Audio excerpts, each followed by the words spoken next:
மாநாடு போட்டிருக்கீங்க, என்ன விஷயம்? ஒன்னும் இல்ல, ஆதி ரொம்ப குழப்பத்துல இருந்தாப்ல. சரி அவருக்கு ஆறுதலா இருக்கலாமேன்னு எல்லாரும் மாடிக்கு வந்துட்டோம். குழப்பத்துல இருந்தானா? என்னடா? எல்லாம் உங்க அக்கா இருக்கா பாரு, உங்க அக்கா, அவ கேசுதான். சீதாக்காவா? அந்த சொத்த அக்கா தான். என்னை எப்படி தெரியுமா வச்சு செய்யறாங்க உங்க அக்கா. ஏன் ஆதி, அதான் கண்டுபிடிச்சிட்டீங்கல்ல, அப்புறம் என்ன? அதான்க்கா, கண்டுபிடிச்சதுக்கு அப்புறம் பயமுறுத்துறாங்கக்கா. போனதுக்கு அப்புறம் நீ எப்படி இந்த கேஸ மூவ் பண்றேன்னு நான் பாக்குறேன்டா அப்படிங்கிறாங்க. எனக்கு எவ்வளவு டென்ஷன் ஆச்சு தெரியுமா? கஷ்டப்பட்டு ஒரு மனுஷன் தூங்காம கொள்ளாம எல்லாத்தையும் க்ளூ எல்லாம் எழுதி வச்சு ஒன்னொன்னா படிச்சு போய் கண்டுபிடிச்சா இவங்க நீ எப்படி அந்த கேஸ கோர்ட்டுக்கு கொண்டு வர நான் பாக்குறேன்றாங்க. என்கிட்டயே சவால் விடுறாங்க. எவ்வளவு கடுப்பா இருந்துச்சு தெரியுமா? ஆமா, அவங்க சொல்லும் போது நானும் ஸ்டேஷன்ல தான் இருந்தேன். எனக்கே டென்ஷன் ஆச்சு. அப்ப ஆதிக்கு எப்படி இருந்திருக்கும்? சரி, சீதாக்காவோட அப்பாக்கு என்னாச்சு? அவங்களுக்கு ஷாக் ட்ரீட்மெண்ட் கொடுத்தீங்களா இல்லையா? இல்ல நிம்மதி, ஃப்ரீக்வன்சி கம்மி பண்ணி தான் கொடுத்தோம். அதுலயே லைட்டா ரெஸ்பாண்ட் பண்ணாரு, மறுபடியும் கோமாக்கே போயிட்டாரு. மறுபடியும் கோமாக்கே போயிட்டாரா? என்ன நடக்குது ஒன்னும் புரியல. சே, எரிச்சலா இருக்கு எங்களுக்கு. ஃபர்ஸ்ட் எடுத்தோடனே ஹெவி வோல்ட்ல கொடுக்க கூடாது நிம்மதி. ஃப்ரீக்வன்சியை கொஞ்சம் கொஞ்சமா தான் இன்க்ரீஸ் பண்ணணும். அப்பனா அதான் பாடி தாங்கும். ஓ, இல்லனா பொட்டுட்டு போயிருமா? ஆமா, அதான் உண்மை. நாளைக்கு தான் கேஸ் கோர்ட்டுக்கு வருது. அத நினைச்சா வேற பக்கு பக்குங்குது. ஏண்டா, நீயே இப்படி பயந்தா எப்படிடா? ஒரு சீனியர் இன்ஸ்பெக்டரே இப்படி பயப்படலாமா? சீனியர் இன்ஸ்பெக்டரா இருக்கிறதுனால தாண்டி பயமே. பேசாம கம்மியான கேடர்ல இருந்துட்டா கூட பிரச்சனையே இருக்காது. சீனியர் சொல்றத கேட்டுட்டு பின்னாடியே போயிட்டு பின்னாடியே வரலாம். நம்மளுக்கு ஒரு வேலையும் இருக்காது. உண்மையை சொல்லணும்னா நிலா கிட்ட நல்லா பேசி 1 மாசம் ஆகுது தெரியுமா? இத்தனைக்கும் அவ எக்ஸாம்க்கு வேற படிச்சிட்டு இருக்கா. அவளோட ஃப்ரீ டைம்ல என் கூட டைம் ஸ்பெண்ட் பண்ணணும்னு நினைக்கிறா. ஆனா என்னால பண்ண முடியல. ஆமா, எங்க அவ? அதான் சொன்னேனே, எக்ஸாம்க்கு படிச்சிட்டு இருக்காரு. நாங்க ஏதோ யோசிச்சுட்டு உட்காந்துட்டே இருந்தேன். அவ என்ன பார்த்துட்டு என்னாச்சுன்னு கேட்டுட்டே இருந்தா. அதான் மாடிக்கு வந்தேன். அப்படியே ராஜா ப்ரோ கிட்ட பேசினேன். அப்படியே எல்லாரும் வந்துட்டீங்க. அண்ணா, ரோஜா எங்க? ரோஜாக்கு ஒரு மாதிரி தலை சுத்திக்கிட்டே இருக்குன்னு படுத்திருக்காமா. அவ படுத்ததை பார்த்து இதெல்லாம் அவகிட்ட போய் விளையாடிட்டு அப்படியே படுத்து தூங்கிட்டா. அதான் நானும் கார்த்திக் கண்மணி எல்லாரும் மாடிக்கு போலான்னு வந்தோம். அப்படியே ஆதிக்கிட்ட பேசிட்டு உட்காந்துட்டோம். எல்லாரையும் கீழே பார்த்தேன், யாருமே இல்ல. சரி மாடிக்கு போய் சும்மா டைம் ஸ்பெண்ட் பண்ணலாம் நான் மாடிக்கு வந்தா நீங்க எல்லாம் மாடியில இருக்கீங்க. ரோஜாக்கு கால் கூட பண்ண, சைலண்ட்ல போட்டுட்டு தூங்குறா போல. ஆமாமா, நான் தான் சைலண்ட்ல போட்டு விட்டேன். ஊர்ல இருந்து செம்பாக்கா அவங்க அண்ணின்னு எல்லாரும் ஃபோன் பண்ணிக்கிட்டே இருந்தாங்களா. அதான் சைலண்ட்ல போட்டேன். கொஞ்ச நேரமாவது ரெஸ்ட் எடுன்னு. கரெக்ட் தானே. கண்மணி, புஷ்பாவை பாத்தியா? புஷ்பா ஹாஸ்பிட்டல் வரைக்கும் போயிருக்கா. ஹாஸ்பிட்டல் போயிருக்காளா? ஏன் தெரியலடி, என்கிட்ட ஒன்னும் சொல்லல. பால் பாக்கெட் வாங்கலான்ட்டு போனேன். அப்ப புஷ்பா நடந்து போயிட்டு இருந்தா. தமிழ் கூட தான் போனா. எங்கடி போறேன்னு கேட்டேன். இந்த பக்கத்துல ஹாஸ்பிட்டல் வரைக்கும் போயிட்டு வரேன்கான்ட்டு போனா. ஐயோ, என்ன இருக்கும் தெரியல மாமா. சரி வரட்டும், கேப்போம். நான் வேணும்னா தமிழுக்கு கால் பண்ணி பார்க்கவா? ரொம்ப எமர்ஜென்சினா சொல்லிருப்பாங்கண்ணா. வேற ஏதாவது சின்ன ஃபீவரா இருக்கும், இல்ல கோல்டா இருக்கும். வரட்டும், கேப்போம். சரி. எங்கடி உன் ஆளு காணோம்? அந்த பக்கி பயபல 2 நாள் பெங்களூருக்கு போயிருக்கான். அவனுக்கு ஏதோ ஷூட் இருக்கான், முடிச்சிட்டு தான் வருவானா. பேசாம இந்த போலீஸ் வேலையை ரிசைன் பண்ணிட்டு இந்திரனுக்கு அசிஸ்டண்டா போயிடலான்னு பாக்குறேன். ஊரா ஜாலியா சுத்தலாம், நல்லா ஹாப்பியா இருக்கலாம். இல்ல டேய், நீ வீட்டுக்கு முன்னாடி ஓடுற சாக்கடையில விழுந்திருக்க. ஆனா அவன் பாதாள சாக்கடை, தெரியுமா? அடி பைத்தியமே, ஏன்டி இப்படி சொல்ற? அவன் பொழப்பெல்லாம் நார பொழப்புடா. வருவான், போட்டோ எடுப்பான், அதை எடிட் பண்ணுவான், மறுபடியும் அவங்க கேட்கறதுக்குள்ள அந்த ஆல்பம்லாம் போட்டு தருவான். எவ்வளவு வேலை தெரியுமா அதுல இருக்கு? இந்த ஆடி மாசம் மட்டும் தாண்டா ஃப்ரீயா இருப்பான். ஆமா, எந்த வேலையில தான் கஷ்டம் இல்ல, எல்லா வேலையிலயும் கஷ்டம் தான். போலீஸா இருந்தாலும் கஷ்டம், ப்ரொஃபஸரா இருந்தாலும் கஷ்டம், நர்ஸா இருந்தாலும் கஷ்டம், டாக்டரா இருந்தாலும் கஷ்டம். இப்போ நான் என்ன சொல்றது? சும்மா இருந்தாலும் கஷ்டம்.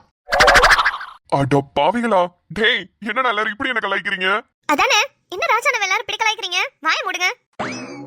ராஜானே, பேசாம உங்களை மாதிரி மாடி தோட்டம் வச்சா கூட நல்லா ஓடும் போலனே. உங்களுக்கு சூப்பரா இருக்குனே மாடி தோட்டம்லாம். ஆமாமா, இந்திரன் சொன்ன ஐடியா தான். இன்னும் கொஞ்ச நாள்ல யூடியூப் சேனல் ஆரம்பிச்சிருவோம். எப்படி செடிகளை பராமரிக்கிறது, எப்படி பூச்சி வராம தடுக்கிறது, வந்தா என்ன பண்றது, எப்படி காய்கறி எல்லாம் விளைய வைக்கிறது எல்லாம் எல்லாமே கத்துக்கிட்டேன். அது எல்லாத்தையும் யூடியூப்ல போட்டா நல்ல வருமானம் வரும்னு இந்திரன் தான் சொன்னாரு. அவரே வீடியோ எல்லாம் எடுத்து கொடுக்கறேன்னு சொல்லியிருக்காரு. நல்லது தானே. பேசாம ப்ரொஃபசர் வேலையை ரிசைன் பண்ணிட்டு நானும் தோட்டத்திலே வந்து உட்காந்துக்கலான்னு பாக்குறேன். நல்லா குளுகுளுனாது இருக்கும். எல்லாரும் இங்கதான் இருக்கீங்களா? நாங்க கீழே உங்களை தேடிக்கிட்டு இருந்தோம். புஷ்பா, என்னமாச்சு? ஹாஸ்பிட்டல் போயிருந்தேன்னு கண்மணி அக்கா சொன்னாங்க. அதானே, ஹாஸ்பிட்டலுக்கு போயிட்டு நீ என்னடி கையில சாக்லேட்டோட வர? ஒருவேளை டாக்டர் வேலை கிடைச்சிருக்குமோ? ஆமாண்ணே, வீட்ல வெட்டியா இருந்தேன். அதான் கொஞ்ச நேரம் ஹாஸ்பிட்டல்ல போய் டாக்டர் வேலை பார்த்துட்டு வரலான்னு ரெஸ்யூம் கொடுத்துட்டு வந்திருக்கேன். சரி, அப்புறம் வேற என்னமா சொல்லு. எங்கன்னே எல்லாரும் சொல்ல விடுறீங்க? அதுக்குள்ளதான் எல்லாரும் நீங்களா ஒரு விஷயத்தை கணக்கு பண்ணிக்கிறீங்களே. அடி சொல்லி தொலைடி. நானே சஸ்பென்ஸ் தாங்க முடியாம உட்கார்ந்திருக்கேன். எதுக்கு ஸ்வீட் தர? உங்க எல்லாருக்கும் ப்ரமோஷன் கிடைச்சிருக்கு, அதுக்கு தான் இந்த ஸ்வீட். ஏய், ப்ரொஃபசர் வேலையில எல்லாம் ப்ரமோஷன் தர மாட்டாங்கடி. ஏன்டி சாவடிக்கிற? எனக்கும் சீதா கேஸ் முடியாம ப்ரமோஷன் தரமாட்டாங்கம்மா. ஒருவேளை ரொம்ப வருஷம் கேஸ் நான் முடிச்சு வச்சதுனால கொடுக்கலாம். அதுவும் முடிச்சு வச்சாதான். தோட்டத்து வேலைக்கு எனக்கு என்ன ப்ரமோஷன் கிடைக்க போகுது? எனக்கு ஒரே ஃபீல்டு தான், டாக்டர் தான். அதுல என்ன ப்ரமோஷன் கிடைக்கும்?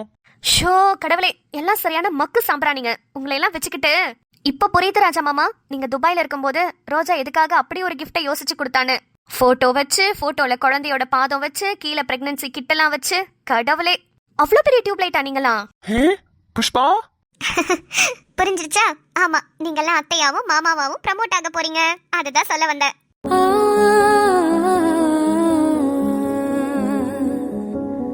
ஏய் புஷு, வாடி வாடி வாடி, கங்க்ராட்ஸ் டி. தேங்க்ஸ்க்கா. காலையில இருந்து ஒரே தலை சுத்தல்.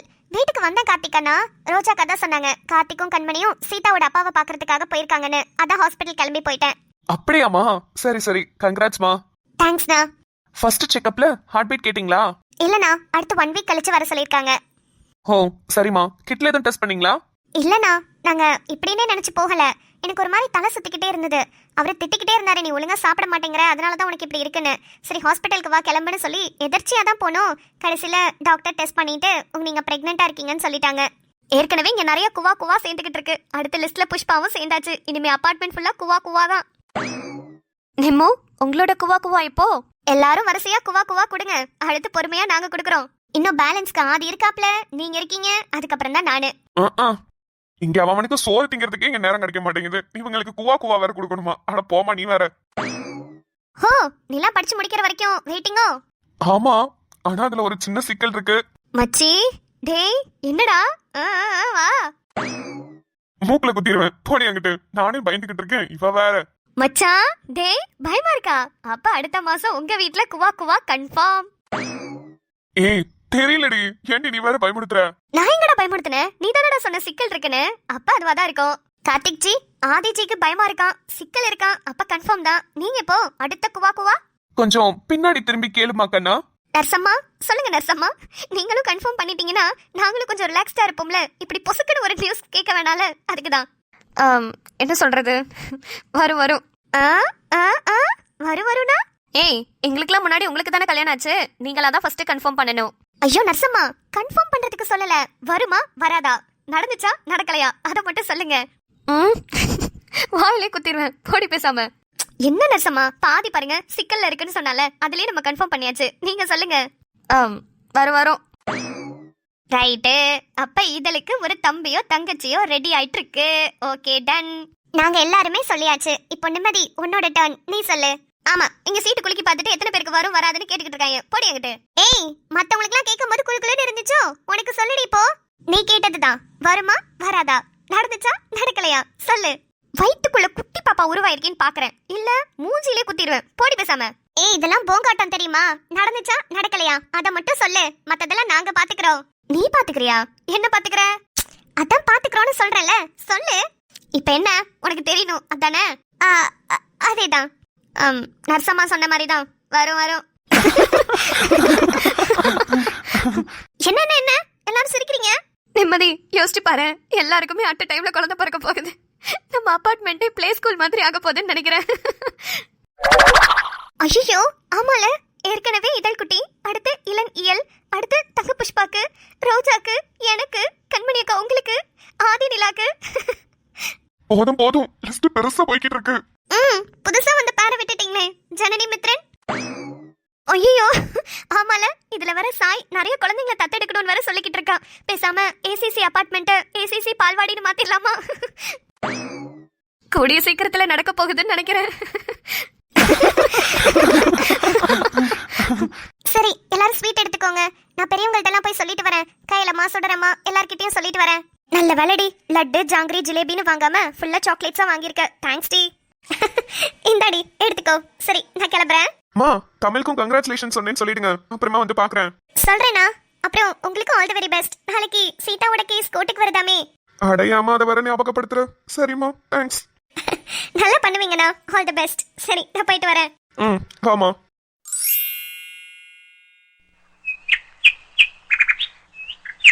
நீங்க காலேஜ் முடிச்சுட்டு இதே இடத்துல வந்து வெயிட் பண்ணுங்க, நான் இங்க வந்து உங்களை பிக்கப் பண்ணிக்கிறேன். உங்களுக்கு வேற எதுவும் வேலை இருந்தா பாருங்க, நான் பஸ்ல கூட வந்துக்கிறேன். என் ஃப்ரெண்ட்ஸ் எல்லாம் வருவாங்க. உங்க ஃப்ரெண்ட்ஸ் கூட வரணும், அவங்க கூட டைம் ஸ்பெண்ட் பண்ணணும்னு நினைச்சா மட்டும் நீங்க பஸ்ல வாங்க. இல்ல உங்களுக்கு கஷ்டமா இருந்ததுன்னா என்னையவே கூப்பிடுங்க, நான் ஃப்ரீயா தான் இருக்கேன். இல்ல, அவங்க கூட டைம் ஸ்பெண்ட் பண்ணணும்லாம் இல்ல, உங்க வேலைக்காக தான் சொன்னேன். நீங்க ஃப்ரீயா இருக்கீங்கன்னா நீங்களே வாங்க. சரிங்க, அப்ப நானே வரேன். சரிங்க, நான் கிளம்புறேன். அம்மா, நீங்க இப்ப எங்க போறேன்னு சொன்னீங்க? லைப்ரரி போறேங்க. சும்மா கொஞ்சம் புக்ஸ் எல்லாம் ரெஃபர் பண்ணணும். நான் ஒரு கதை சொன்னேன்ல, அந்த கதை நான் ஒரு ப்ரொடியூசர் கிட்ட சொல்லியிருந்தேன். அவர் கொஞ்சம் சேஞ்ச் பண்ணுங்கன்னு சொல்லியிருந்தாரு. சரி, அது எப்படி சேஞ்ச் பண்ணலாம், எந்த இடத்துல சேஞ்ச் பண்ணா நல்லா இருக்கும், என்னென்ன மாதிரியான ஸ்கிரிப்ட் பண்ணா நல்லா இருக்கும்னு சொல்லிட்டு யோசிச்சுட்டே இருந்தேன். லைப்ரரிக்கு போனா ஒரு தெளிவு கிடைக்கும், அதனால தான் போலான்னு பார்த்தேன். ஓ சரிங்க, போயிட்டு வாங்க. ம், சரி, நீங்க கிளம்புங்க. சார். ஹாய் ஜனனி. ஜனனி, உங்களுக்கு கல்யாணம் ஆயிடுச்சாமே? ம் ஆமாம் சார். Many congratulations Janani. ம் தேங்க்யூ சார். இங்கே நிற்கிறார் இல்லையா, இவர் பேர் மித்ரன். இவர் தான் என்னோட ஹஸ்பண்ட். ஓ, ஹாய் மித்ரன். ஹலோ, உங்க பேரு? ராம். ஹலோ ராம், எப்படி இருக்கீங்க? ம், நல்லா இருக்கேன். நீங்க? ஜனனியை கல்யாணம் பண்ணதுக்கு அப்புறம் ரொம்ப ரொம்ப நல்லா இருக்கேன். சார், சீதா மகாலட்சுமி கிடச்சிட்டாங்கன்னு ஆதியண்ணா சொன்னார். Super sir, congratulations. தேங்க்ஸ்மா. நாளைக்கு கேஸ் கோர்ட்டுக்கு வருது, அதுக்காக தான் வெயிட் பண்ணிக்கிட்டு இருக்கேன். சீதா ரிலீஸ் ஆனதுக்கு அப்புறம் எங்களுக்கும் கல்யாணம் தான். ம் ஓகே சார். சரி, நான் கிளாஸ் போறேன், நீங்க வாங்க. ம் சரிங்க சார். மித்ரன் பாய், நான் கிளம்புறேன். ஓகேங்க, பாய். என்னங்க? சொல்லுங்கங்க. நேத்துல இருந்து உங்ககிட்ட ஒரு விஷயம் சொல்லணும், ஆனால் நீங்கள் கூட சொன்னீங்கல்ல நம்ம அண்டர்ஸ்டாண்டிங்கில் வந்ததுக்கு அப்புறம் சொன்னால் போதும்னு. நான் இப்போவே சொல்லிடுறேங்க. ம், சொல்லுங்க. இப்போ போனார் இல்லையா ராம் சார், இவர் எனக்கு ப்ரொஃபஸர் மட்டும் கிடையாது, சாயோட ரொம்ப க்ளோஸ் ஃப்ரெண்டு. ஓகே. சாய்க்கு அவரை ஃப்ரெண்டாக இருக்கும் போதுலேருந்தே எனக்கு அவரை தெரியும். எனக்கு அவரை பிடிக்க ஆரம்பிச்சது. ம். அவர்கிட்ட நான் நிறைய வாட்டி சொல்லியிருக்கேன், ஆனால் அவர் என்னை கண்டுக்கவே இல்லை. கண்டுக்கலைன்னா அவர் இதுக்கு முன்னாடி சீதா மகாலட்சுமின்னு ஒரு பொண்ணை லவ் பண்ணிட்டு இருந்தாரு. அவங்களும் சாய் இவர் எல்லாரும் ஃப்ரெண்ட்ஸு. அதனால் அவங்கள லவ் பண்ணிட்டு இருந்ததுனால என்னோட காதலை அவர் ஏற்றுக்கலை. இல்ல, உங்களோட இது எனக்கு புரியுது. பட் அவருக்கும் ஒரு காதல் இருந்திருக்கும் இல்லையா? ஸோ அவர் மேலேயும் தப்பு இல்லைல்ல? இல்லைங்க, நான் அவ்வளோ சீப்பான பொண்ணெல்லாம் கிடையாது. அவரை லவ் பண்ணிட்டு இருந்த பொண்ணு 7 வருஷமா காணும். அவரும் தேடிக்கிட்டு தான் இருந்தார். அதாவது இவங்க லவ் மேட்டர் தெரிஞ்சு அந்த பொண்ணை கூட்டிகிட்டு போயிட்டாங்க. அப்படிதான் எங்கள் எல்லாருக்கும் தெரிஞ்சது. அவரை 7 வருஷமா தேடிக்கிட்டு தான் இருந்தார். அவங்க கிடைக்க மாட்டாங்கன்னு ஒரு இதில் தான் நான் என்னோட காதலை அவர்கிட்ட எக்ஸ்போஸ் பண்ணேன். ஓ, அப்போ ஓகே. ஆனால் இப்போ அவங்க கிடைச்சிட்டாங்க. அவங்க காதலை எதிர்த்துலாம் அவங்க வீட்டில் அவங்கள கூட்டிகிட்டு போல. அவங்க ஆக்சுவலாக இப்போ ஜெயிலில் இருக்காங்க. ஜெயிலையா? 7 வருஷமா ராம் வெளியே தேடிக்கிட்டு இருந்தாரு. ஆனால் அவங்க ஜெயிலில் இருந்ததுனால தான் இவர் கண்ணிலே அவர் படலை. என்ன தப்பு பண்ணாங்க? தெரியலங்க, நாளைக்கு தான் கேஸ் கோர்ட்டுக்கு வருது. யாரை தப்பு பண்ணா என்னன்னு தெரியல, ஆனால் ஒரு கொலை பண்ணதா சொல்கிறாங்க. நீங்கள் நேற்று உங்கள் கதையை என்கிட்ட சொன்னீங்கல்ல, அப்போ எனக்கு இதுதாங்க மைண்டில் வந்துச்சு. ஒரு பொண்ணு ஒரு பையனை லவ் பண்ணுறா, ஆனால் அந்த பையன் வேற ஒரு பொண்ணை லவ் பண்ணுறான். கடைசியில் இந்த பொண்ணோட காதல் தான் ஜெயிக்கும்னு சொன்னீங்கல்ல. உங்கள் கதையில் நீங்கள் லைப்ரரியிலலாம் போய் மாற்ற வேணாங்க. தயவு செஞ்சு என்னோட கதையவே நீங்கள் எக்ஸாம்பிளாக எடுத்துக்கோங்க. புரியுதுங்க. ஆனால் அதில் ஒரு சின்ன மாற்றம் கொண்டு வாங்க. இந்த பொண்ணுக்கு வேற ஒரு நல்ல லைஃப் சூப்பராக அமைஞ்சது. ஒருவேளை அந்த பொண்ணு அந்த பையன் கூட சேர்ந்துருந்தா கூட இவ்வளோ சந்தோஷமாக இருந்திருக்க மாட்டான்றதை மட்டும் எழுதிக்கோங்க. நான் போயிட்டு வரேங்க, ஈவினிங் பார்க்கலாம். உந்தன் காலில் நெட்டி போல் கூட நடப்பேன், தன் கண்ணுக்கு கண்ணீர் போல் காவல் இருப்பேன். மாலை சூடி தோடி ஆடி கைதொட்டு நெய்தொட்டு உன்னில் என்னை கரை.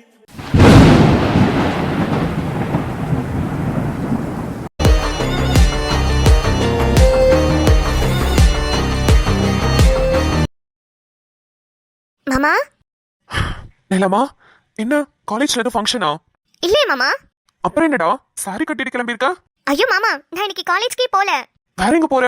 உங்க கூட கோர்ட்டுக்கு தான் வர போறேன். இன்னைக்கு நான் காலேஜ்க்கு லீவ் போட்டேன் மாமா. கோர்ட்டுக்கா? எதுக்குமா? என்ன மாமா, எவ்வளோ பெரிய கேஸை கையில் எடுத்திருக்கீங்க. ஃபர்ஸ்ட் டைம் சக்ஸஸ் ஆக போகுது, அதை நான் பார்க்க வேண்டாமா? அதான் காலேஜ்க்கு லீவ் போட்டேன். கேஸ கையில எடுத்திருக்கிறது உண்மைதான், ஆனா அது சக்சஸ்ஃபுல்லா அமையுமா என்னன்னு தான் தெரியல. என்ன மாமா, கிளம்புறப்ப இவ்வளோ அபசகுணமா பேசிட்டு, அதெல்லாம் உங்களுக்கு கண்டிப்பா சக்ஸஸாக தான் மாமா அமையும். என்னோட சின்ன சின்ன விஷயத்துக்கு கூட நீங்க ரொம்ப சப்போர்ட்டிவா இருந்திருக்கீங்க. உங்களோட இந்த பெரிய விஷயத்துக்கு நான் சப்போர்ட்டிவா இருக்க தேவையில்லையா? நீங்க எவ்வளவு தூரம் கண் முழிச்சு சாப்பிடாம எங்க கிட்ட கூட டைம் ஸ்பெண்ட் பண்ணாம கஷ்டப்பட்டு கண்டுபிடிச்சிருக்கீங்க. சோ கண்டிப்பா உங்களோட ஹார்ட் ஒர்க் வீண் போகாது. ஓகே? நீ இது மாதிரி பாசிட்டிவா பேசுறதும் என் கூடவே என் பக்கத்துல நிக்கிறதும் எனக்கு இவ்வளவு ஆறுதலா இருக்கு தெரியுமா நிலா? தெரியும் மாமா, அதனால தான் காலேஜ்க்கு லீவ் போட்டு அங்க வரலான்னு கிளம்பினேன். ரொம்ப தேங்க்ஸ் டாமா. இதுக்கு எதுக்கு தேங்க்ஸ்? நான் யாரு? உங்க வைஃப், உங்களோட பாதி நானு. நான் இதை கூட பண்ண மாட்டேனா?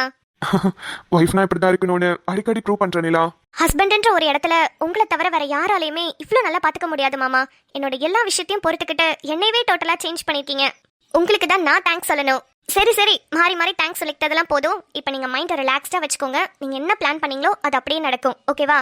நடக்கணும் நிலா, கண்டிப்பா நடக்கணும். நான் இந்த கேஸை ஜெயிக்கிறேன் அப்படின்றதெல்லாம் தாண்டி சீதா வெளியே வரணும். ஒரு நிரபராதி எப்படி குற்றவாளி ஆகலாம்? ஒரு போலீஸா என்னால அதை பார்த்துட்டு சும்மா இருக்க முடியல. அப்போ யாரு மாமா குற்றவாளி? சாரிடாமா, இது அஃபீஷியல் மேட்டர். இதை நான் இப்போ இங்க லீக் பண்ண முடியாது. நீ கோர்ட்டுக்கு வரவல, அப்போ பாரு, உனக்கே அதிர்ச்சியா தான் இருக்கும். ம், ஓகே மாமா. ஓகேடாமா, போலாமா? மாமா மாமா ஒரு நிமிஷம். என்னடா? கண்டிப்பா இந்த கேஸ் உங்களுக்கு வெற்றிகரமா அமையும் மாமா. நீங்க தான் ஜெயிப்பீங்க. நீங்க நினைக்கிறது கண்டிப்பா நடக்கும்.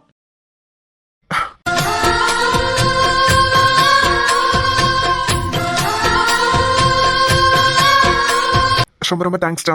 நீ என் கூட இருந்தா அதுவே எனக்கு போதும். சரி போலாமா? ம், போலாம் மாமா.